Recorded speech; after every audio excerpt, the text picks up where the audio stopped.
अस्सलाम वालेकुम aspirants, welcome back. सो हम अगर एम्पैथी की बात करें, सीएसएस एम्पैथी की, जो कि स्क्रीनिंग टेस्ट भी जिसे कहती हैं, तो उसमें जो सबसे बड़ा पोर्शन है हमें पता है कि जनरल एबिलिटी का है। ठीक है, 60 मार्क्स का पोर्शन होता है। और इसके अगर सिलेबस की हम बात करें तो उसमें basic arithmetic, algebra, basic geometry, logical problem solving और एनालिटिकल रीजनिंग और मेंटल एबिलिटीज़ होता है। जैसे कि पिछली वीडियो जो आई थी, जनरल एबिलिटी की जो फर्स्ट वीडियो मैंने अपलोड की थी, उसमें मैंने आपको बेसिक अरिथमेटिक का जो पोर्शन है इसे कंप्लीट करवा दिया था। ठीक है, और इसमें ही मैंने आपको बताया था कि 5 लेक्चर्स होंगे टोटल जनरल एबिलिटी के। ठीक है, जिसमें हम ये सारे जो टॉपिक्स हैं इनको हर एक वीडियो में एक टॉपिक कंप्लीट कवर होगा। ठीक है, तो फर्दर उसमें जितने भी टॉपिक्स आएंगे वो सारे कवर होंगे। तो अरिथमेटिक हमारा कवर हो गया। आज हम बात करेंगे बेसिक अलजब्रा की, और उसके बाद 3 और लेक्चर्स आएंगे इसकी सीरीज़ के। और इंशाल्लाह इसके थ्रू आपके 60 मार्क्स जो हैं उसमें कम से कम 50 तो कंफर्म हो ही जाएंगे, अगर आप सही से टाइम देते हो और साथ प्रैक्टिस भी करते हो। ठीक है, तो without wasting any time, let's dive into it. बात करते हैं बेसिक अलजब्रा की। बेसिक अलजब्रा की अगर हम बात करें तो इसमें आती हैं सिर्फ 4 चीज़ें: polynomials, linear equations, quadratic equations and simultaneous equations. ये 4 चीज़ें इसमें आती हैं। तो बेसिक अलजब्रा में अगर आप ये चारों चीज़ें कर लेते हो तो आपको कोई भी मसला नहीं होगा इसके एमसीक्यू सॉल्व करने में। ठीक है, तो स्टेप बाय स्टेप चारों चीज़ों को देखते हैं। अलजब्रा क्या है? अलजब्रा बेसिक लैंग्वेज है मैथमेटिक्स की। ठीक है, ये भी एक एमसीक्यूज आ सकता है कि व्हाट इज अलजब्रा, और एमसीक्यूज डिफरेंट होंगे, 4 ऑप्शन होंगे, तो वहाँ से आप देख लीजिएगा कि बेसिक लैंग्वेज है ये मैथमेटिक्स की, मैथ्स की एक ज़बान है, बेसिक बुनियादी ज़बान है। ठीक है, तो इसमें सबसे पहला कंसेप्ट जो है वो पॉलिनोमियल का है। तो अब polynomial is a mathematical expression. Polynomial हमारे पास मैथमेटिकल का, रियाजी का एक एक्सप्रेशन है involving a sum of powers, जिसमें क्या आता है, सम ऑफ पावर, मतलब जो पावर्स हैं उनको सम किया जा रहा है, जमा किया जा रहा है। हमारा जो पिछला लेक्चर था उसमें पावर्स का कंसेप्ट हम डिटेल में देख चुके हैं। ठीक है, sum of powers in one variable multiplied by coefficients. ठीक है, उसके जो कोफिशिएंट्स हैं उनको मल्टीप्लाई किया जा रहा है। ठीक है, तो इक्वेशन ए, अब आपको समझ किस तरह से आएगा मैं आपको इक्वेशन से बताती हूँ। अब इक्वेशन ए देखो, इक्वेशन ए कौन सी है? यही वाली है जो नीचे इक्वेशन है, ये वाली। shows the general form of nth order polynomial। nth order तक मतलब n नंबर तक polynomial जा रहा है, उसकी एक जनरल फॉर्म दिखाई दे रही है। यहाँ पे देखें, a की पावर 0, a की पावर 1, साथ x आ गया। ठीक है, x की पावर भी यहाँ पे 1 है। उसके बाद a की पावर 2, x की पावर भी 2, इसके बाद a की पावर 3, x की पावर 3, a की पावर 4, x की power 4, up to so on a की पावर n, x की पावर n। इसका मतलब ये होता है कि पावर n और x की पावर n का ये मतलब होगा कि यहाँ पे n कोई भी नंबर हो सकता है। ठीक है, कोई भी नंबर यहाँ पे आ सकता है, उसकी कोई भी पावर आ सकती है, दोनों की पावर सेम होगी। ठीक है, तो अब इस इक्वेशन में देखें तो px is the nth order polynomial, और इस फॉर्म में जो पॉलिनोमियल होगा उसको हम nth ऑर्डर पॉलिनोमियल कहेंगे। ठीक है, तो ऐसा कोई एमसीक्यूज आता है कि इस पॉलिनोमियल को कौन सा पॉलिनोमियल कहेंगे, तो आपने nth ऑर्डर बताना है। ठीक है, तो the highest power n, highest power कौन सी है? n। अब इससे एक बात पता चली, अगर हम यहाँ पे nth ऑर्डर पॉलिनोमियल बोल रहे हैं तो वो इसलिए क्योंकि हाईएस्ट पावर यहाँ पे n है। लेकिन अगर यहाँ पे हाईएस्ट पावर ये n तक ना जाता बल्कि n की जगह पे 10 होता तो हम 10th ऑर्डर पॉलिनोमियल कह सकते थे। ठीक है, is the order of polynomial, और अब जो हाईएस्ट पावर होगी वही उस पॉलिनोमियल का ऑर्डर होगा। ठीक है, जैसे अभी मैंने बात की कि अगर यहाँ पे 10 होता तो ये 10th ऑर्डर बन जाती। ठीक है, और यहाँ पे इफ a की power n is not equal to 0, a की पावर 0, a की पावर 1, a की power n are the constant coefficients of the polynomial and can be either real or complex। मतलब ये जो coefficients हैं, ये जो numbers हैं, a की जो वैल्यू है, तो ये जो हैं हमारे पास, ये रियल भी हो सकते हैं, कम्प्लेक्स भी हो सकते हैं। कम्प्लेक्स का एक अलग होता है कि a प्लस बी आयोटा की फॉर्म में, जो वो आयोटा में कम्प्लेक्स आ जाते हैं। तो अभी हमने उस तरफ नहीं जाना, वो थोड़ी सी चीज़ें और आगे की तरफ चली जाती है। हमने बहुत बेसिक तक रहना है, इनके बेसिक कंसेप्ट देखने हैं। ठीक है, एमसीक्यूज की हद तक करना है। ठीक है, तो डिग्री की बात करें, यहाँ पे एक डिग्री का कंसेप्ट होगा पॉलिनोमियल में, तो the highest power in the equation is called degree. उस इक्वेशन की जो हाईएस्ट पावर होगी, सबसे बड़ी जो पावर होगी, वही डिग्री उसकी कहलाएगी। ठीक है, तो polynomials are also sometimes named for their degree, मतलब उनकी जो हाईएस्ट डिग्री, हाईएस्ट पावर जो है, जो उनकी डिग्री है, उसी के उन्हें नाम दे दिया जाता है। जैसे यहाँ पे देखिए, यहाँ पे जो हाईएस्ट डिग्री है इन तीनों में वो 2 है, ठीक है। हाईएस्ट पावर या जिसको हम डिग्री कहें वो 2 है, ठीक है। तो इसको सेकंड डिग्री पोलिनोमियल भी कहा जाता है। और दूसरा इनका नाम है क्वाड्रेटिक, ठीक है। ये जो छोटी छोटी चीज़ें हैं यही एमसीक्यूज में आती हैं, इनको गौर से देखें, ठीक है। और थर्ड डिग्री पॉलिनोमियल देखें, यहाँ पे 3 हाईएस्ट पावर है, 3 ही उनकी डिग्री है और इनको क्यूबिक भी कहा जाता है। फोर्थ डिग्री पॉलिनोमियल कैसे होंगे, क्योंकि इनमें हाईएस्ट पावर जो है वो 4 है, इनकी डिग्री 4 है, ठीक है। इनको भी क्वाड्रेटिक भी समटाइम्स कहा जाता है। और जो फिफ्थ डिग्री पॉलिनोमियल वही होंगे जिसमें 5 हाईएस्ट पावर होगी और इनको क्विंटिक भी कहा जाता है। क्या कहा जाता है? क्विंटिक, ठीक है। तो ये इनका डिग्रीज का कंसेप्ट हो गया और ये बहुत इंपॉर्टेंट है एमसीक्यूज के हिसाब से, ठीक है। नेक्स्ट चलते हैं, अब बात करते हैं हम अपने दूसरे कंसेप्ट यानी लीनियर इक्वेशंस की। तो linear equations are an algebraic equation, algebra की ये इक्वेशंस हैं, मसावात हैं, इन वन और मोर अननोन्स, अननोन्स मतलब जिनका हमें पता ना हो, ठीक है, एक्स वाई ज़ेड कुछ भी हो सकते हैं, having maximum power of each unknown as one. यहाँ पे जो कंडीशन है वो ये है कि इसमें जो मैक्सिमम पावर होती है अननोन की, यानी ए बी सी किसी की भी, वो हमारे पास 1 होगी, 1 से ज़्यादा पावर नहीं आ सकती। ऐसी इक्वेशन को कहते हैं लीनियर इक्वेशन। इसके स्टैंडर्ड फॉर्म की बात करें तो ये है ax plus B is equal to 0, जहाँ पे सिर्फ एक ही अननोन है। अननोन कौन सा? यहाँ पे x, ठीक है। a और b ये कोई ना कोई वैल्यूज होंगे, x हमारे पास अननोन है, ठीक है। और ये सिंगल अननोन x की हमारे पास स्टैंडर्ड फॉर्म इक्वेशन है। यहाँ पे a और b ये दोनों हमारे पास कॉन्स्टेंट्स हैं और a कभी भी 0 नहीं होगा। b 0 हो सकता है, a 0 नहीं होगा, ठीक है। और अगर अब दो अननोन की बात करें, वहाँ पे हमने देखा कि सिर्फ एक x अननोन है। अगर हम बात करें x और y, दो अननोन आ गए ना, तो वो ax plus B Y plus C is equal to 0 होगी, ठीक है। ये चीज़ें याद करने वाली हैं। यहाँ पे याद रखिएगा कि जैसे इसमें a की वैल्यू हमारे पास 0 नहीं हो सकती थी, इस इक्वेशन में a और b इन दोनों की वैल्यू 0 नहीं हो सकती, क्योंकि हमें a और x और y जो हैं उन दोनों की कोई ना कोई वैल्यू चाहिए, ठीक है, तभी वो इक्वेशन होगी ना। तो इसलिए ये दोनों 0 नहीं हो सकते। तो अ linear equation is also called a first degree, इसको फर्स्ट डिग्री इक्वेशन भी कहा जाता है, या एन इक्वेशन ऑफ डिग्री 1। ये दोनों नाम भी इसके याद रखने हैं, ये लीनियर इक्वेशन के नेम्स हैं। A linear equation always has only one root, हमेशा इसका एक ही रूट होता है। अब अगर सोल्यूशन सेट की बात करें, the solution set of an equation consist of those values of the unknown for which the equation is true. मतलब उन सोल्यूशन सेट में वो होती हैं जो अननोन की जो वैल्यूज हैं उनके लिए वो ट्रू हो। And each element of the solution set of an equation is called a root of the equation. हर एलिमेंट जो होता है ना सोल्यूशन सेट का, मतलब जो आंसर, सोल्यूशन क्या होता है, उसका हल होता है, उसका जवाब होता है। तो जो जवाब होता है, जो सोल्यूशन सेट होता है, जो आंसर होता है, उसका जो हर एलिमेंट होता है उसको रूट ऑफ द इक्वेशन भी कहा जाता है, ठीक है। यहाँ पे एक क्वेश्चन, इसके कुछ रूल्स हैं, इसके वो हम देख लेते हैं। 5 रूल्स हैं, ठीक है। सबसे पहला, the same number may be added to both side of an equation without disturbing its equality. मतलब एक इक्वेशन पे दोनों साइड पे कोई नंबर हम ऐड कर सकते हैं और अगर दोनों साइड पे ऐड हो रहा हो तो उसकी जो इक्वालिटी है वो डिस्टर्ब नहीं होगी। जैसे यहाँ पे if x minus 4 is equal to 16, what does x equal, हमारे पास ये इक्वेशन है, हमें सॉल्व करनी है कि ये किसके इक्वल है। और लीनियर इक्वेशन के इस तरह के क्वेश्चंस आपको आएंगे, ये 5 रूल अगर आपको पता होती हैं तो आप इजीली इनको सॉल्व कर सकोगे, ठीक है। हमें गिवन है जी x minus 4 is equal to 16। अगर हम दोनों में बोथ साइड पे +4 कर दें, ठीक है, +4 बोथ साइड पे हो रहा है, तो इसमें कोई मसला नहीं होगा और दोनों की इक्वलिटी भी डिस्टर्ब नहीं होगी बोथ साइड की, ठीक है। तो इस वे में, क्योंकि देखिए ना, एक साइड पे अगर +4 है, दूसरी साइड पे जाके -4 होगा, तो +4 -4 इज इक्वल टू 0, ठीक है। तो इक्वलिटी डिस्टर्ब नहीं होगी। इस वे में हम क्या करेंगे, फिर +4 -4 यहाँ पे कैंसिल हो जाएगा। मैं इरेज करके बताती हूँ, ये दोनों कैंसिल।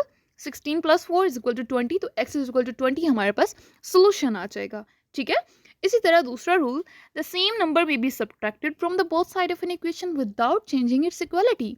जैसे दोनों साइड पे हम ऐड कर सकते हैं, इसी तरह दोनों साइड पे हम सब्ट्रैक्ट भी कर सकते हैं, ठीक है।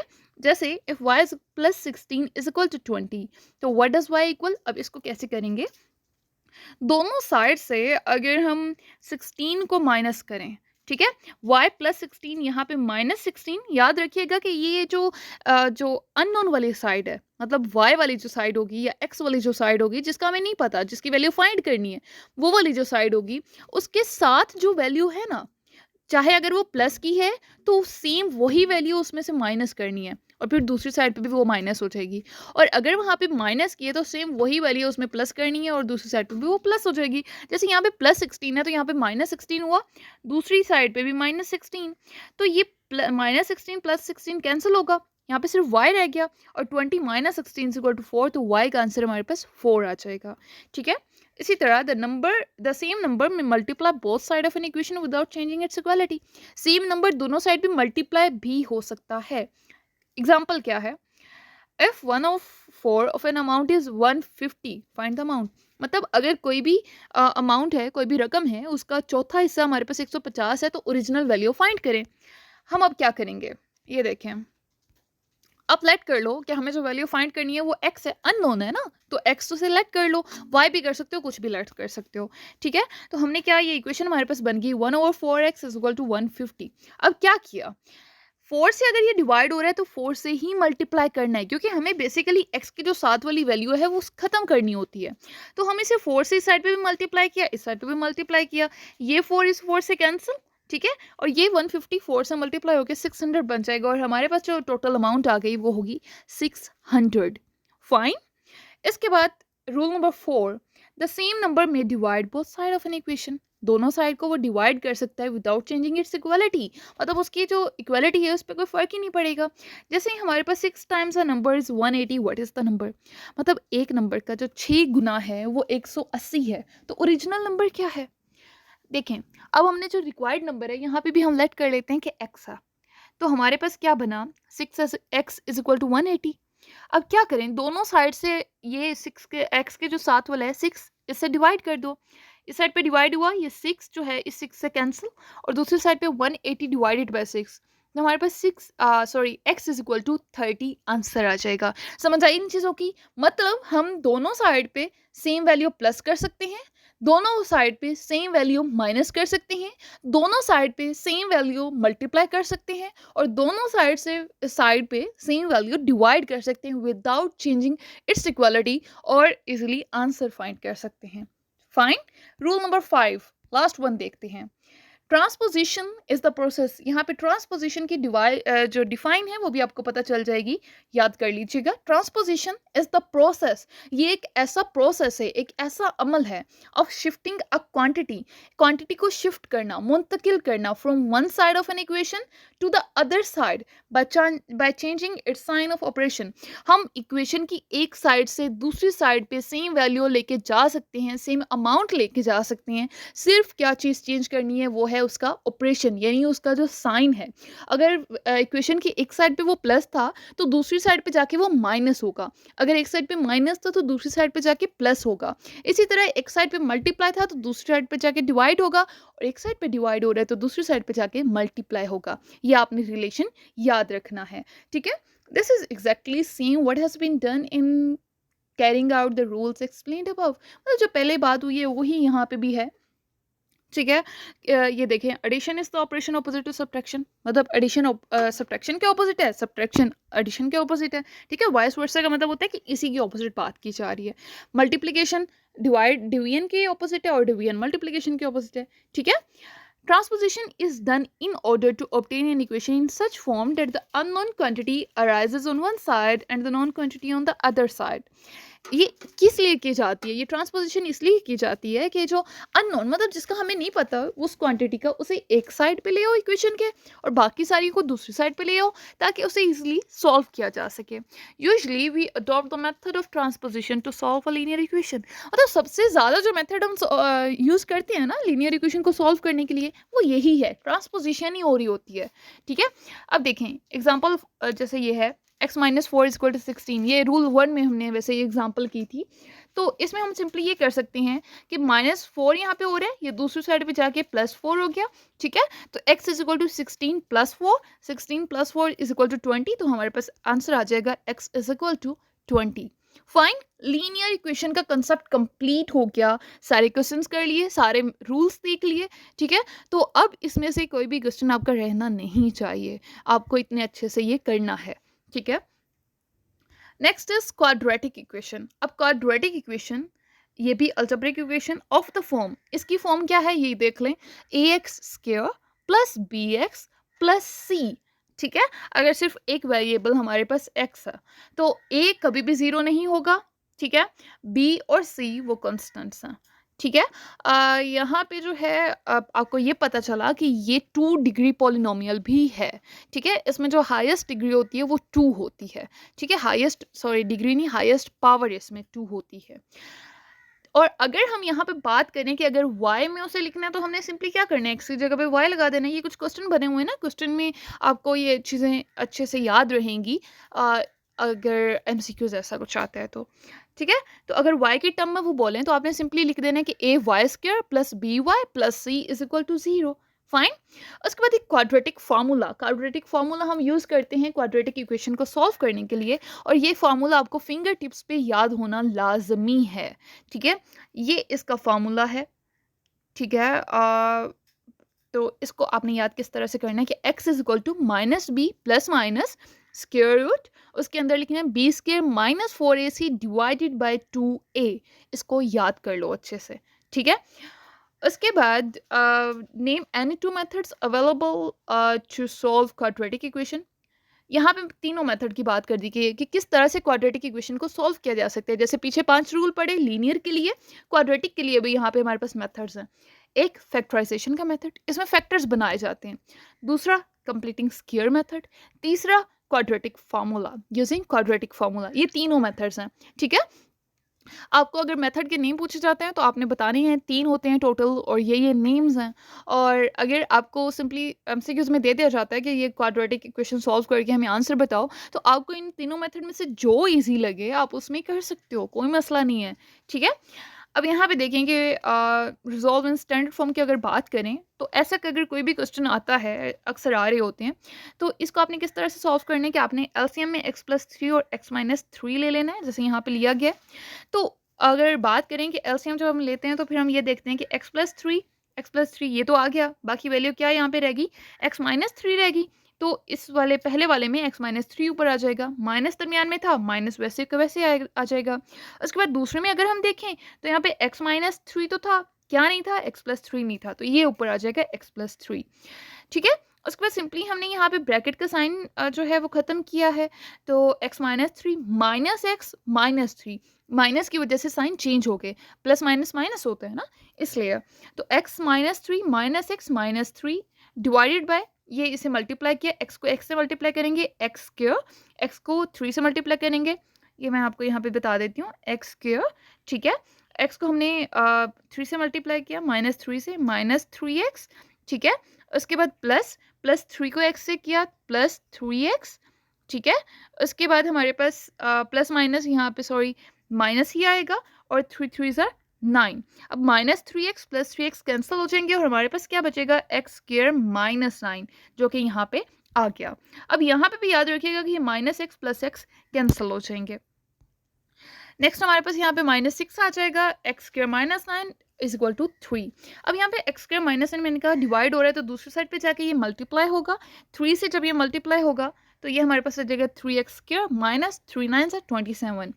अब इनको हम एक साइड पे लेके आ जाते हैं ताकि सही से सॉल्व हो सके। 3x² - 27, ये -6 माइनस का था, दूसरी साइड पे आके प्लस का हो गया, इज इक्वल टू 0, ठीक है। तो उसके बाद हमने यहाँ पे देखा कि इज इक्वल टू 0 हो गया, 3x² - 27 + 6 इज इक्वल टू 0। अब हम नेक्स्ट क्या करेंगे, -27 + 6, इनको सॉल्व किया तो 21 आंसर आ गया। और इसको क्या किया कि हमने इसमें x² - 7 किस तरह से आएगा कि 3 से हमने डिवाइड किया इस वे में ना, 3x², इसको डिवाइड किया 3 से, -21 भी डिवाइड हुआ 3 से, इज इक्वल टू 0 भी डिवाइड हुआ 3 से, ठीक है, मैंने पीछे बताया था ना कि इस तरह से हम कर सकते हैं। तो ये तो वैसे ही 0 बना देगा ना इसे। ये 3 3 से cancel, 3 1s are 3 7s are, तो X square minus 7 is equal to 0 आ जाएगा। तो हमारे पास स्टैंडर्ड फॉर्म क्या है कि X square plus 0x plus minus 7 is equal to 0। अब नेक्स्ट देखें, convert the expression X square minus 8x plus 15 into the product of linear factors. Linear factors के प्रोडक्ट में वो कह रहे हैं कि जी उन्हें कन्वर्ट कर दो। तो आपने किस तरह से कन्वर्ट करना है मैं आपको बताती हूँ कि X square minus 8x plus 15।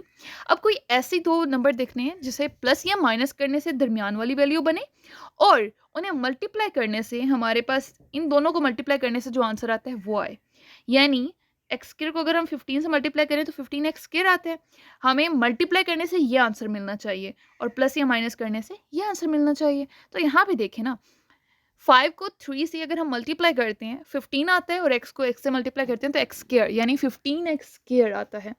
और अगर इन्हें प्लस या माइनस करें यानी माइनस यहाँ पे करें, माइनस माइनस है ना तो दोनों माइनस होंगे, तो माइनस 8x आता है। तो वैल्यू सेम बन गई, तो हम इसे इस तरह से लिख सकते हैं x square minus 3x minus 5x plus 15। तो इनमें से कॉमन ले लेते हैं, पहले दो में से कॉमन लें। x को कॉमन लिया, x माइनस 3 आ गया, माइनस 5 कॉमन लिया, x माइनस 3 आ गया। तो हमारे पास क्या फैक्टर बने, x माइनस 3 x माइनस 5। ये लीनियर फैक्टर बने हैं। जो ये फैक्टराइजेशन मेथड है जो पीछे मैंने बात की थी ना, बाय फैक्टराइजेशन, इस तरह से फैक्टर बनाने हैं। अब इससे आगे ये तो सिर्फ फैक्टर तक बात होगी ना, लेकिन जब पूरा सॉल्व करना हो तो नेक्स्ट इसको ऐसे करते हैं कि x माइनस 3 को एक अलग इक्वेशन समझ के 0 के इक्वल रख देना है, और x माइनस 5 को भी एक अलग इक्वेशन समझ के 0 के इक्वल रख देना है। और यहाँ पे x is equal to minus 3 हो रहा है, तो इस साइड पे जाके ये प्लस 3 हो जाएगा, तो x की एक वैल्यू 3 आ जाएगी और दूसरी वैल्यू 5 आ जाएगी। ठीक है, उसके बाद right first 2 steps of the method of completing square. वो कह रहे हैं कि कंप्लीटिंग स्क्वायर के पहले 2 स्टेप्स लिखो। तो पहला तो है shift the constant term on the other side of the equation, यानी जो कांस्टेंट है उसको इक्वेशन के दूसरी साइड पे ले जाओ। कांस्टेंट जैसे b है या c है, उसको दूसरी साइड पे ले जाओ जिसके साथ कोई वेरिएबल नहीं है। Make the coefficient of X square as 1 if it is not 1। मतलब एक्स स्क्वायर के जो साथ वाली वैल्यू है जो उसका कोफिशिएंट है उसको 1 बना दो, अगर वो 1 नहीं है तो। मतलब अगर 4x स्क्वायर है तो उसे 4 से डिवाइड कर दो, ठीक है, 4 4 से कैंसिल हो जाएगा, सिर्फ एक्स स्क्वायर बचेगा। तो इस फॉर्म में ये करना होता है। नेक्स्ट क्वेश्चन इज, यहाँ पे देखें, right solution set of Y square minus 9। Y square minus 9 के वो सोल्यूशन सेट मांग रहे हैं हमसे। तो कैसे इसे हम सॉल्व कर सकते हैं, दो मेथड्स हैं। क्वाड्रेटिक इक्वेशन है single root if discriminant is 0। उसके बाद मेथड 1 है Y square minus 9। Y square minus 9 दोनों में हमने इक्वल टू 0 रख लिया। ठीक है, एक में हमने क्या किया कि इसको हमने इस तरह स्क्वायर की फॉर्म में ले लिया कि वाई स्क्वायर माइनस 3 का स्क्वायर 9 होता है ना, तो इस फॉर्म में लिख लिया। तो इसको हम फर्दर कर सकते हैं वाई माइनस 3 और वाई प्लस 3, और उसके बाद सिंपली यही किया कि वाई माइनस 3 को भी इक्वल टू 0 रख लिया, वाई प्लस 3 को भी इक्वल टू 0 रख लिया। उसके बाद वाई माइनस 3 उस साइड पे जाके प्लस 3 हो गया, और वाई प्लस 3 दूसरी साइड पे जाके माइनस 3 हो गया। तो हमारे पास ये सोल्यूशन सेट आ गया प्लस माइनस 3। दूसरी तरफ हम इस तरह भी कर सकते हैं कि ये माइनस 9 था, दूसरी साइड पे जाके प्लस 9 हो गया। स्क्वायर रूट जो स्क्वायर है उसको कैंसिल करने के लिए हमने दूसरी साइड पे अंडर रूट लिया। अंडर रूट 9 हमारे पास क्या आता है, 3 आता है, प्लस माइनस 3 इसका आंसर आ जाएगा। तो इस तरह से हम इसको सॉल्व कर सकते हैं। अब लास्ट में आपको बता देती हूँ क्वाड्रेटिक फार्मूला। वो कह रहे हैं कि अगर इस तरह आप बनाओ तो ये क्वाड्रेटिक फार्मूला तो सिंपली आपने एमसीक्यूज के लिए तो सिर्फ ये याद कर लेना तो आपका हो जाएगा।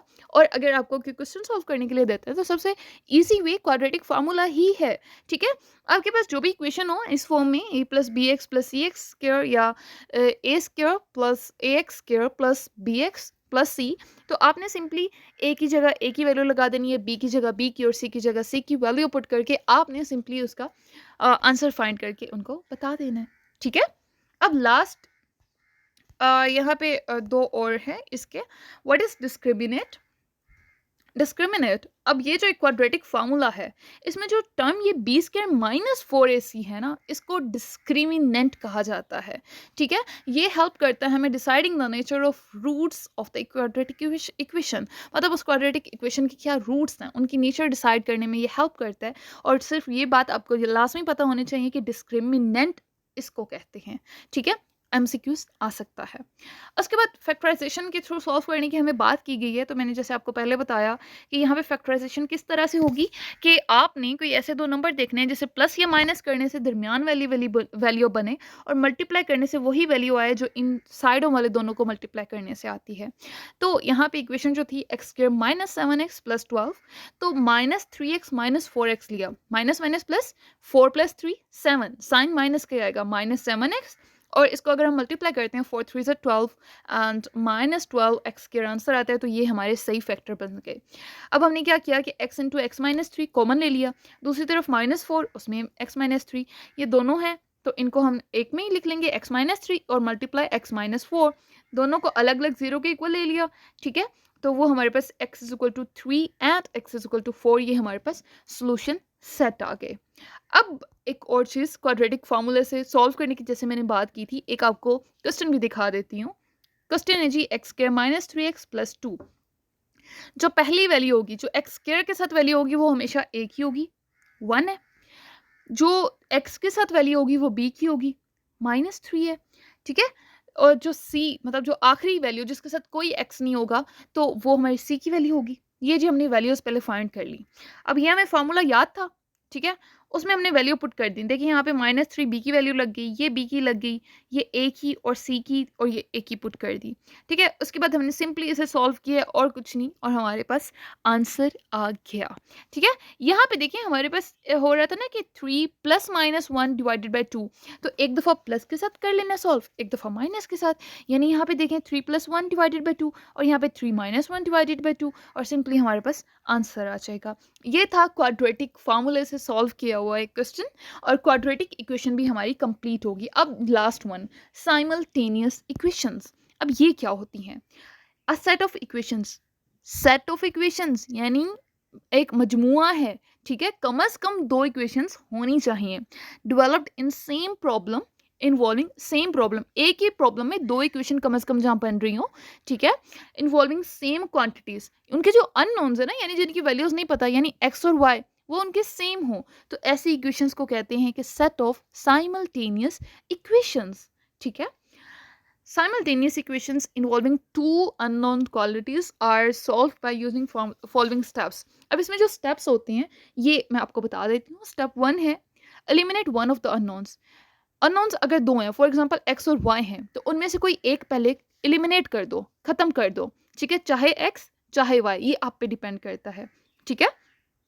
अब एलिमिनेशन कैसे होगी, उनको खत्म कैसे करना है, तीन मेथड है, उनमें से जो आपको सुटेबल लगता है आप उनसे कर लो, by addition subtraction, by subtraction, by comparison, ये तीनों मेथड्स हैं, इनमें से आप किसी से भी कर सकते हो, ठीक है। एडिशन में ये होता है कि आप दोनों जो इक्वेशंस हैं उनको ऐड करो, प्लस करने से कोई एक उसमें से ख़त्म हो जाए।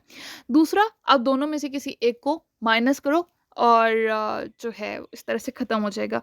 और तीसरा, उनको कंपेयर करके कि एक की वैल्यू जो है एक से कोई एक वैल्यू फाइंड करके दूसरे में पुट करो और इस वे में, ठीक है, एक को ख़त्म कर दो। दूसरा स्टेप, अब आपने जो वो अननोन एक बचेगा ना, एक तो खत्म हो गया, अब वो जो एक बचा उसके लिए सॉल्व करो, उसका आंसर फाइंड कर लो। जैसे ही उसका आंसर आया, तीसरा स्टेप कि आपने जो दूसरा अननोन बच गया था उसमें उस पूरी इक्वेशन में वो जिसका आपने पहले आंसर फाइंड कर लिया उसको पुट करो और सिंपली आप अपना आंसर फाइंड कर लो, ठीक है। अब मैं आपको एक क्वेश्चन इसका करवाती हूँ।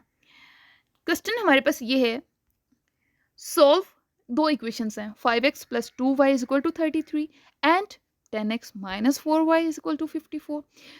हमने दोनों को अलग अलग सबसे पहले नाम दे दिया कि ये जो इक्वेशन 1 है ये इक्वेशन 2 है। सबसे पहला स्टेप हमने करना है, स्टेप बाय स्टेप चलना है। पहला स्टेप क्या है कि आपने एलिमिनेट करना है किसी एक को। हम यहाँ पे जी एलिमिनेट कर रहे हैं y को, ठीक है। अब y को एलिमिनेट कैसे करेंगे कि हम जो पहली इक्वेशन है हम इस तरह से कर सकते हैं कि हम पहली इक्वेशन को मल्टीप्लाई करें पहले 2 से, ठीक है। 2 से मल्टीप्लाई करेंगे तो वो 4y बनेगा ना, दोनों सेम वैल्यूज बन जाएंगी, ठीक है। अब 2 से पहले इक्वेशन को मल्टीप्लाई करो तो हमारे पास ये आएगा 5x multiply by 2 10x, 2y multiply by 2 4y, 33 multiply by 2 66, ये आ गया। अब जो आंसर आया है उसको प्लस कर दो इक्वेशन 2 में। इक्वेशन 2 हमारे पास क्या थी, ये 10x माइनस 4y। अब इन दोनों को जब हमने प्लस किया तो 10x plus 10x 20x plus 4y minus 4y cancel हो गया, 66 प्लस 54 120, ये हमारे पास आ गया, ठीक है। इसमें पहला स्टेप कंप्लीट हो गया कि y जो है कोई एक अननोन है वो एलिमिनेट हो गया। दूसरा, अब जो है आपके पास एक अननोन है उसके लिए सॉल्व करो। सॉल्व हम x के लिए करेंगे कि 120 यहाँ पे 20 मल्टीप्लाई हो रहा है, दूसरी साइड पे जाके डिवाइड हुआ 120 डिवाइडेड बाय 20, तो हमारे पास आंसर क्या आ गया 6। तो हमें x की वैल्यू पता चल गई 6। अब अगला काम जो हमने करना है कि हमने जो 6 था उसको किसी इक्वेशन में पुट करना है और y की वैल्यू फाइंड कर लेनी है। जैसे हम इक्वेशन 2 थी 10x minus 4y is equal to 54 sorry, इसमें हम वैल्यू पुट करते हैं। 10x की जगह पे 6 आ जाएगा, minus 4y is equal to 54, minus 4y is equal to 54 minus 60, यानी 10 को 6 से मल्टीप्लाई किया 60, इस साइड पे प्लस हो रहा था, दूसरी साइड पे जाके माइनस हो जाएगा माइनस 60। ठीक है, तो 54 माइनस 60 हमारे पास माइनस 6 आ जाता है। ठीक है, minus 4y is equal to minus 6 आ जाएगा, माइनस दोनों साइड से कैंसिल हो जाएगा। ठीक है, और 4y इज इक्वल टू 6, दोनों साइड पे अगर सेम साइन है तो वो कैंसिल हम कर सकते हैं। ठीक है, 4y इज इक्वल टू 6। ठीक है, और उसके नेक्स्ट स्टेप क्या होगा कि 4 यहाँ पे मल्टीप्लाई हो रहा है, दूसरी साइड पे जाके डिवाइड हो जाएगा, तो y इज इक्वल टू 6/4। इसको जब हम कैंसिल करेंगे तो y का आंसर आ जाएगा 3/2। तो सोल्यूशन सेट क्या आएगा, x की वैल्यू क्या आई 6 और y की वैल्यू आ गई 3/2। And that's it. I hope कि आपको ये सारी चीज़ें क्लियर हो गई होंगी। कोई भी मसला है तो कमेंट बॉक्स में मुझसे पूछ सकते हैं। ठीक है, I will tell you for sure. और बाकी आप जो 3 लेक्चर्स रहते हैं इंशाल्लाह वो भी जल्द ही अपलोड हो जाएंगे, और उनके बाद इस पूरे जो हमारी सीरीज़ है इसके टेस्ट स्टार्ट हो जाएंगे। So be ready for it. Thank you.